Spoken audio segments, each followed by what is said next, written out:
Hello, everyone. Welcome to another episode of Into the Hive Mind. Today, I just kind of wanted to make a quick video, just doing a recap of a major that I went to last weekend. I did bring the Harriden, big boy behind me that you can see.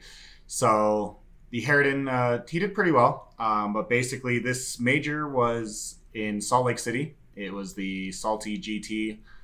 Had 65 players and was a 5 round event.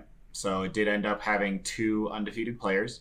And yeah, just wanted to go over my list, what I brought, my experiences, and what I think about the Harriden, continuing with after my last GT win and what I've been bringing lately.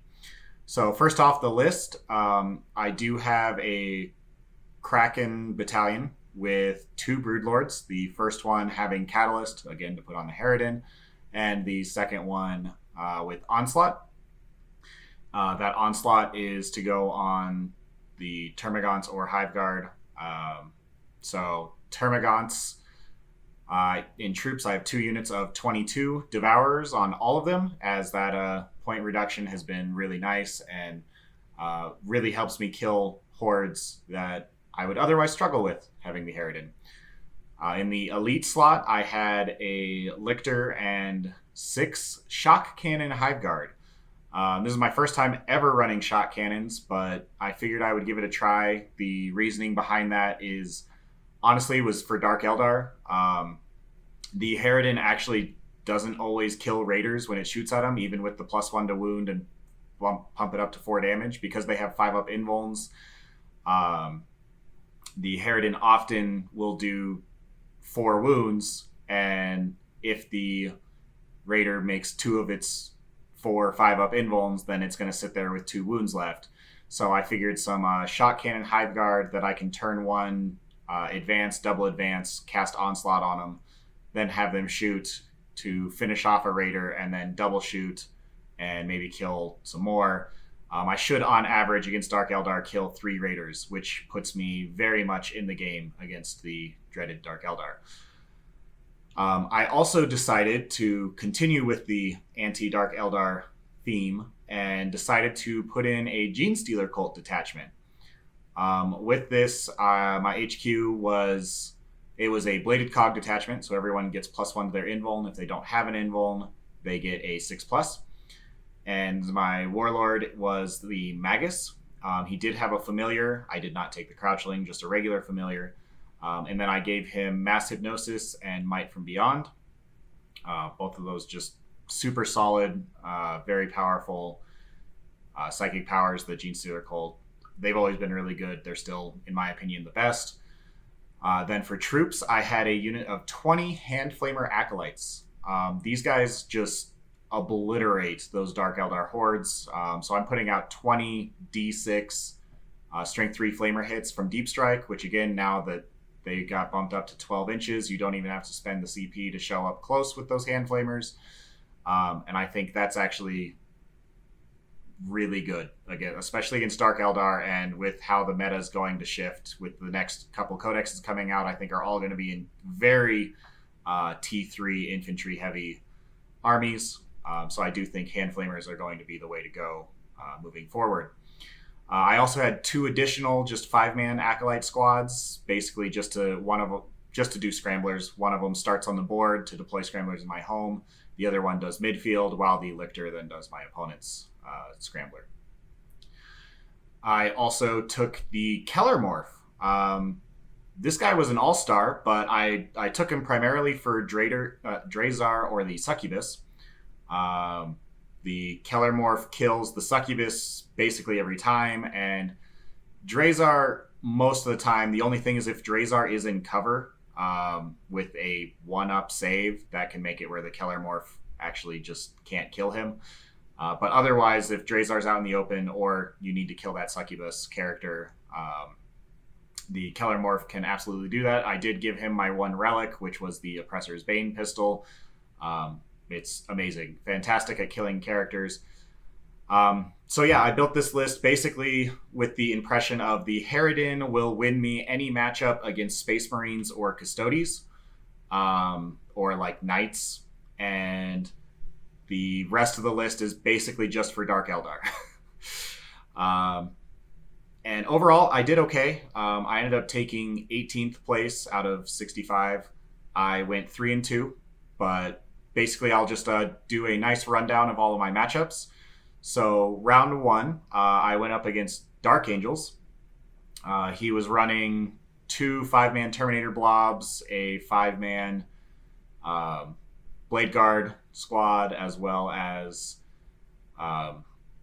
2 the flyers that have the anti-aircraft missiles and the rotor cannons, in addition to a plasma cannon land speeder, a regular lieutenant speeder, and a bunch of just regular veterans. This guy ended up going 4-1. I think he took 8th place in the event, something like that. He did go 4-1, but I actually managed to beat him quite handily. I was his only loss, and I won that game like 95-26, I think. It was very one-sided because I did get first turn, and between the Harriden and the Hive Guard, I was able to neuter both of his planes, and then that made it where he just couldn't really touch the Harriden. And as I said, the Harriden will win me almost any matchup against Space Marines, and he absolutely did so.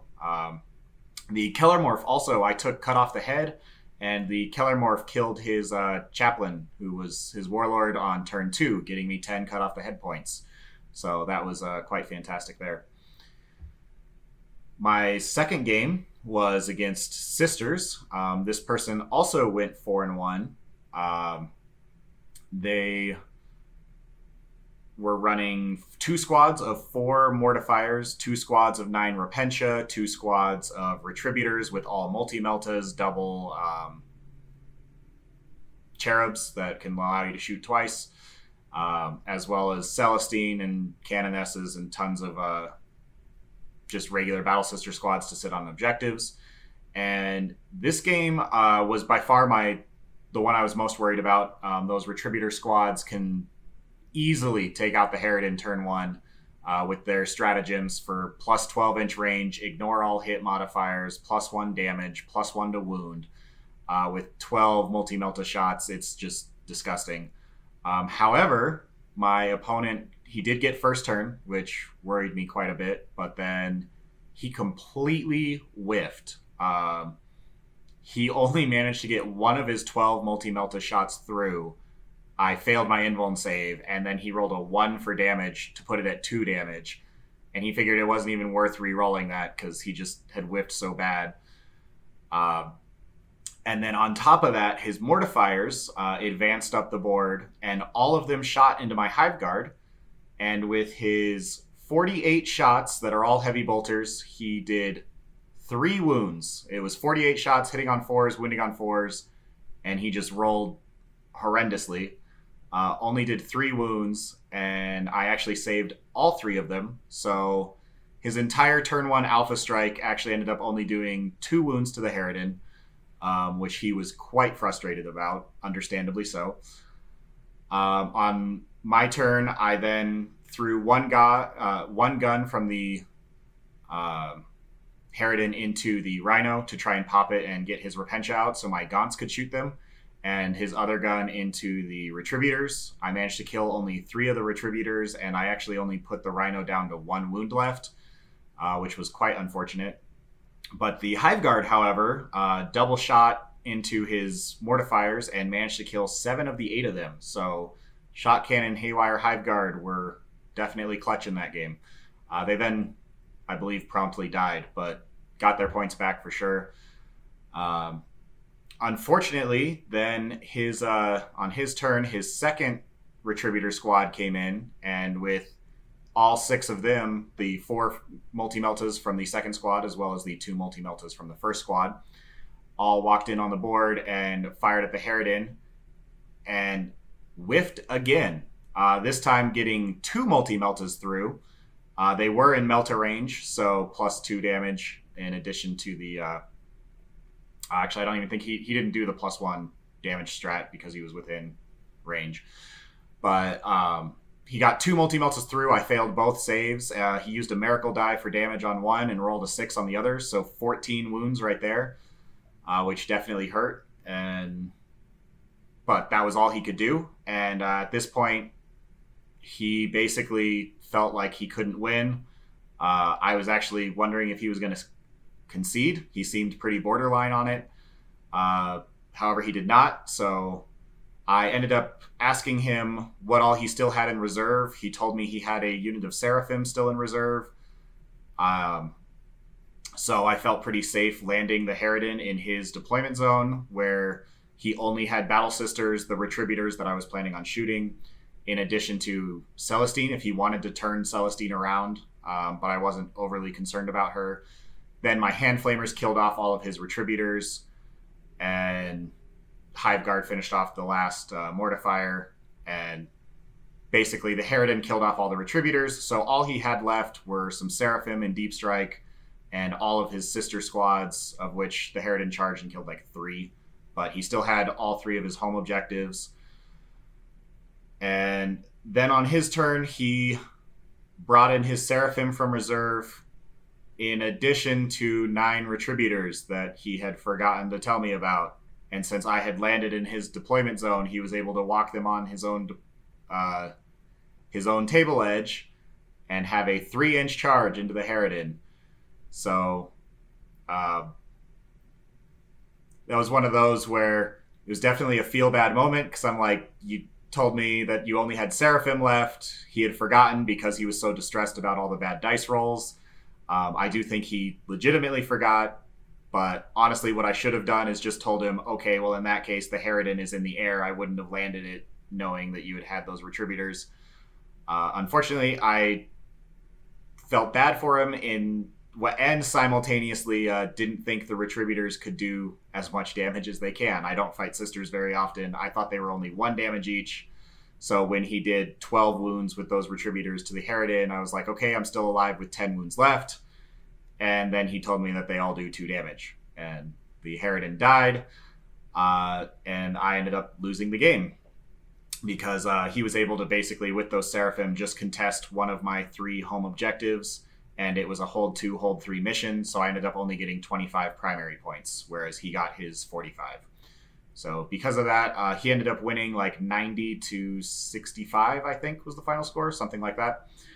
And he did end up going all the way to the semifinals, to the finals, and then he lost in the finals.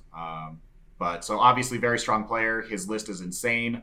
I would have lost utterly if he hadn't rolled super bad, but because he rolled super bad, I had a chance until I then landed and died to Repentia. So kind of a wash there. I don't feel as bad about the bad situation because, again, if he hadn't rolled bad, I probably would have lost the Harriden turn 1 or 2 from his Retributors anyways. On average dice, I die every time. So anyways, moving on to game 3.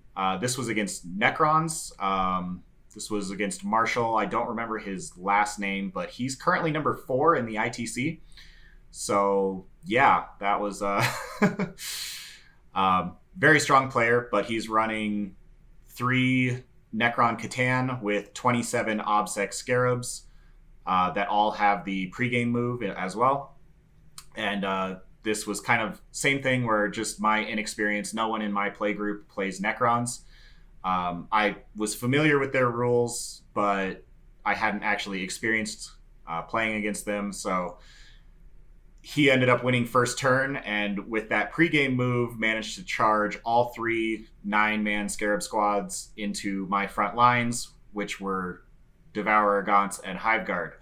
So that was just completely my bad, thinking that it would be hard for him to do a turn 1 charge when, in fact, they were like 4-inch charges because of the pregame move. So yeah, that was just me really screwing up there, and basically I lost all of my Devourer, Gaunts, and my Hive Guard, or at least they were neutered since they had to fall back. And I basically didn't really get to do anything there. So it was just up to the Harriden and the Genestealer cult to completely carry the game for me. And they did okay. The Harriden killed one of the Catan, and the 20 Handflamer Acolytes killed a second. He did end up taking While We Stand, We Fight, so that denied 10 points there. I also took Assassinate because he was running 3 Plasmancers in addition to 2 other Cryptex. in addition to, so he had like 9 characters. So I took Assassinate, and the Keller Morph single-handedly killed 3 characters, which was amazing. And then between the other 2, Catan, I maxed out Assassinate, which was great. However, I just could not come back. Once again, I only got like 20 primary points over the course of the entire game because of the Scarabs being OBSEC and taking out all of my troops basically from the first turn. So unfortunately, that was a second loss. So I finished the first day only 1-2, having faced 3 people that were all very good players. All 3 of them ended up going 4-1 in this event. And so then I went to day 2 being 1-2, assuming I was going to kind of have an easy road from that point on. And I did. Game 4 was against Deathwatch, which amazing player. This was Lou Rollins. He made a bunch of posts on the Competitive 40K Facebook page about this event, and it was really cool seeing his little stat notebook. He basically pulled it out and was like, hey, in 2019, you placed 140th in the ITC.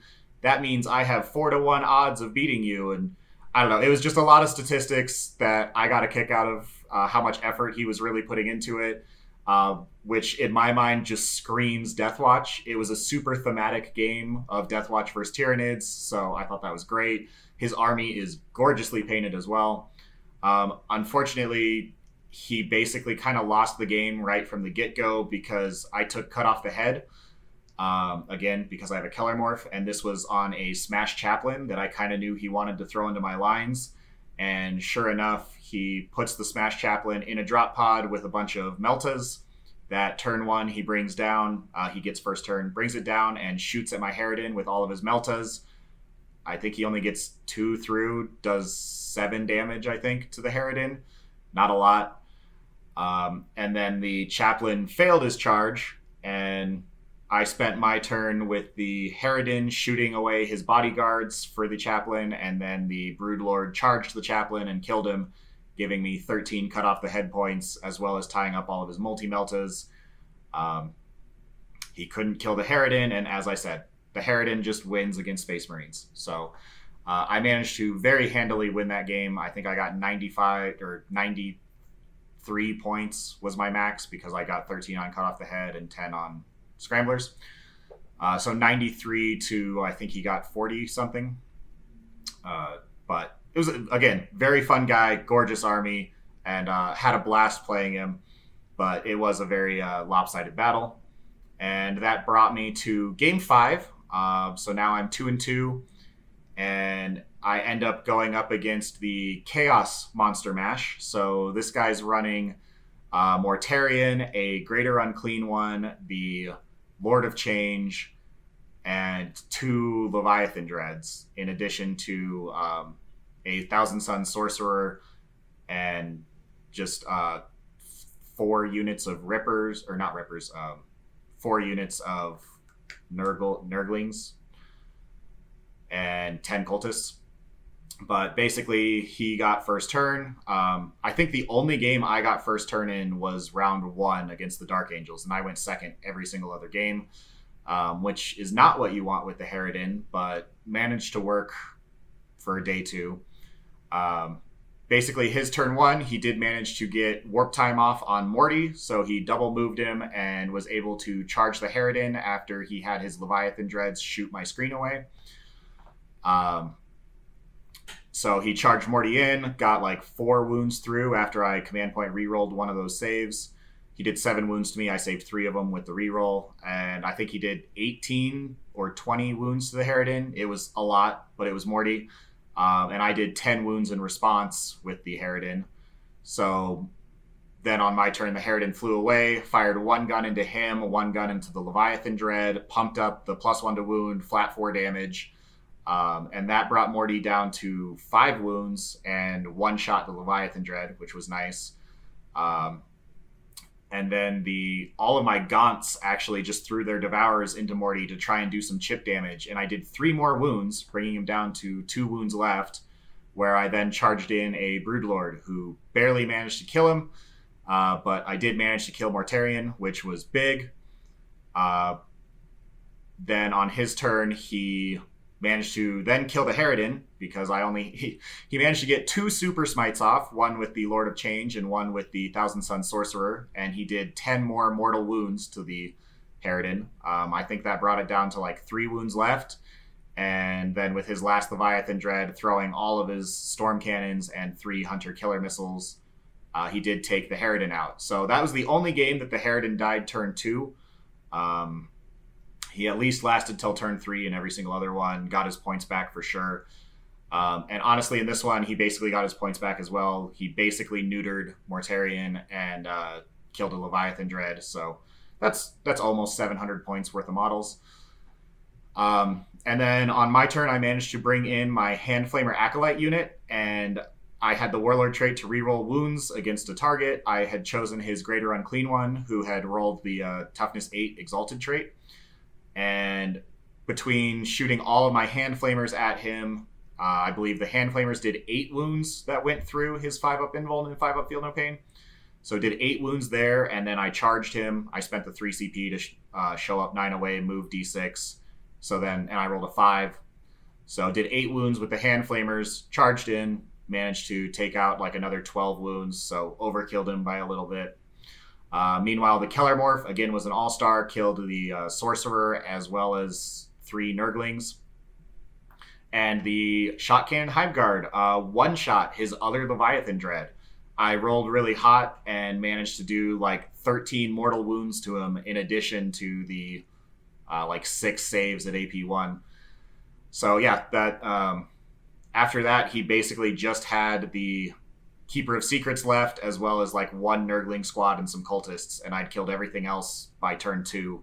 So he just decided to call it there. Basically, he's just like, hey, will you just give me the Nurglings and the cultists hiding in the corner on an objective, and you get max points. So we called it there, which was pretty nice because, game 5, it was the last game of the day. We had a long drive ahead of us. So getting to just kick back and relax, I was more than happy to do that. So yeah, I got 95 points to his, I think, 45. Because he did get the Titan Hunter for killing the Harriden. But anyways, I took 18th in the event. I built the list to take on Dark Eldar, and all the Dark Eldar players who were there actually did not place very well. And I didn't face any of them. My girlfriend didn't face any of them. My other teammate who went didn't face any of them. There were only 6 at the event, and they didn't place very well. So I still think Dark Eldar are extremely good and worth teching against. But at that particular event, I guess the Utah crowd just didn't go all in on that new Dark Eldar. They didn't jump on the bandwagon. So I believe it was Space Wolves that ended up winning the event, which was pretty crazy. But the guy who won has been not like number 1 Space Wolves, or at least in the top 3 Space Wolves for several years now, and is definitely a very strong player. So it was a great event. I am taking basically the same list to Bug Eater in 2 weeks. I'll go ahead and make another video, let you guys know how I did on that one. I'm basically, the only changes I'm doing is I'm going to switch the Genestealer Cult from Bladed Cog to Four-Armed Emperor. The reroll hit roll or reroll wound rolls against one target was nice, but it only works against one target, and 80% of the time it was really only the Great Unclean One that it mattered against. Every other game I ended up either killing what I had picked, because you have to pick that target after deployment.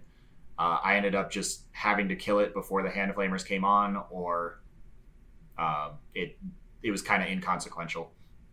So anyways, I'm going to switch to Four-Armed Emperor and take the Warlord trait for D3 extra command points. I definitely noticed a shortage because I only had 6 to start the game, and Tyranids and Genestealer Cult need a lot more than that. Back when I was running them in 8th edition, I had the 3 battalions for 18 command points and would still blow through all of them turn 1. So Tyranids are actually really good as long as they have command points for stratagems, but as soon as you run out, you definitely start to feel it. Anyways, thanks for listening. I will make another video, as I said, on the Bug Eater event. I'm also going to ACO. I'm not sure if I'm bringing the Harriden to that or not. I'm in Colorado, and that's in New Jersey, so I'm not sure if I want to bring the Harriden on a plane. And Also, I don't know how many of the missions there are Dawn of War that are not going to allow me to play the Harriden turn 1. So we'll see. I will definitely let you know about Bug Eater, though. I will make another video about the chapter approved point leaks. I saw the leaked Tyranid ones. However, the validity of those is definitely in question. So I'm going to hold off on making a video until we are certain about those point changes. And so, yeah, a couple videos definitely coming. Hope you guys enjoyed this one, and I will talk to you all in the next video. Thanks.